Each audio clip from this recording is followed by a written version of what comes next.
আমার আল্লাহ যেদিন আসলের ময়দানে ডাক দিয়ে বলবে অমুক সাহেব তোমারে জান্নাতে দেয়া হলো, জান্নাতের দিকে ছুটে যাও। যখন যাইবে পিছন থেকে সন্তানেরা ডাক দে, আমার বসে আমারছে আমার বাবা, এ আমার আপনজন, তুমি কই যাও? আমি জান্নাতে যাই। কয়ে জান্নাতে কেমনে যাও? আমাকে নিয়ে যাও। সারা জীবন তুমি নামাজ পড়েছো, একদিন নামাজের তাগিদ দাও না গাই। সারা জীবন তুমি রোজা রাখছো, একদিন রোজা রাখার জন্য আমার তাগিদ দাও নাই। সারা জীবন আমি ভুল পথে চলেছিলাম, একদিন তুমি আমার সঠিক পথের দাওয়াত দাও নাই। একদিন তুমি আমারে তুমি লালন পালন করেছো, ইসলামের বিধান শিক্ষা দাও নাই। আজকে তুমি জান্নাতের দিকে যাও, আমাদেরকে জাহান্নামের ফেরেশতারা আমাদেরকে নিয়ে যায় জাহান্নামের দিকে তরাইয়া। আজকে তুমি কই যাও? লয়ে যাও, মানে লয়ে যাও। ওই জাহান্নামের মালিক ফেরেশতা মুসলমান শুনে নাও, ওই বাবাকে শুদ্ধ ধরে জাহান্নামের মধ্যে ছুঁড়ে মারবে, কারণ এই জান্নাতের মধ্যে যাওয়া সম্ভব হবে না। এই জন্য আমি আপনাদেরকে বইলা যাই, সন্তানাদি যা হয়েছে আজ থেকে বিধান মানেন, ইসলামের বিধান মেনে জীবন গড়েন, তাহলে দুনিয়া আখিরাত দুইটাই কামিয়াব হবেন। জোরে জোরে বলেন ঠিক কিনা? আমি আপনাদের অনুরোধ করি, আজকে সন্তান আদি হয়েছে, ওই সন্তানের প্রেমে পড়িয়া সন্তানের কিছু বললেন না। ওই সন্তান ছোট্ট থাকতে কিছু বলেন না, একটু বড় হলে সন্তান বাড়ি থেকে রাগ করে যাবে, কিছু বলবেন না। একটু বড় হইলে যখন বড় হয়ে যাবে, ইনকাম শিখবে, সন্তানের কিছু বললে আপনাকে আঘাত করবে, খাইতে দিবে না। ওই সন্তান নষ্টের জন্য আপনি দায়ী।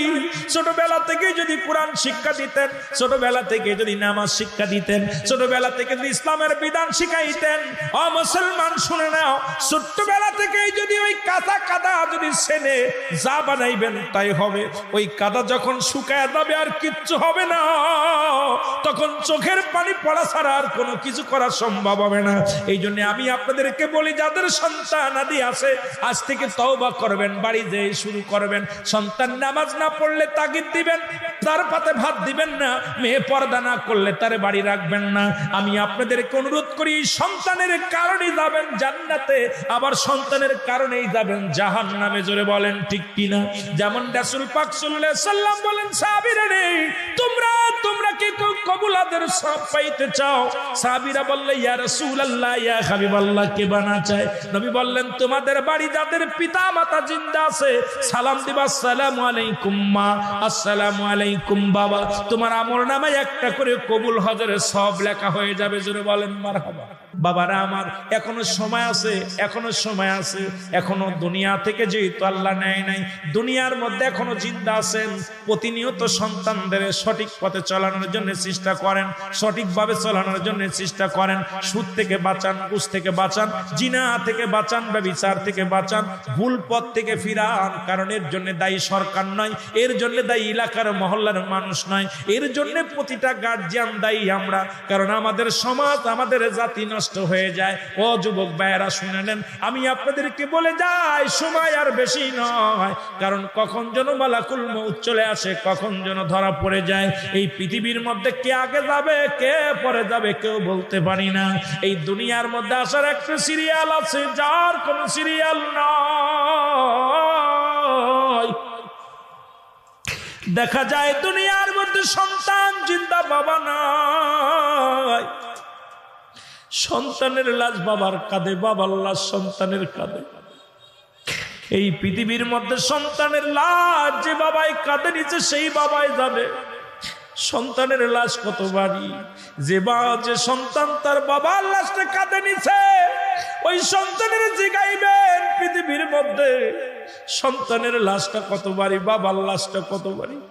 পৃথিবীর মধ্যে লাশ বহনকারী ব্যক্তি যাবে, এই পৃথিবীর মধ্যে লাশ বহনকারী ব্যক্তি যাবে, তার বাবা মায়ের লাশটা কত ভারী। ওই লাশ নিয়ে চলতে পারে না, ওই লাশের গাড়ি নিয়ে চলা সম্ভব হয় না। এই জন্য আমি আপনাদেরকে বলে যাই, পৃথিবীর মধ্যে তিনটা বিপদ, এই তিনটা বিপদ আমাদের আগে শুধরাতে হবে রে মুসলমান। এক নাম্বার বিপদ হলো মানুষের মরণ। দুই নাম্বার বিপদ হলো মুসলমান কবর। তিন নাম্বার বিপদ হলো কিয়ামতের ময়দান। একটার পর একটা বিপদ। এই মরণের পেয়ালা পান করতে বের কোনো সন্দেহ নেই। কত রাজা কত বাদশা আদম থেকে শুরু করে আমার নবী রাহমাতুল লিল আলামিন পর্যন্ত, এই পর্যন্ত কত পয়গম্বর কত নবী দুনিয়ার মধ্যে আগমন করলো, কত উম্মতের আগমন করলো, কেউ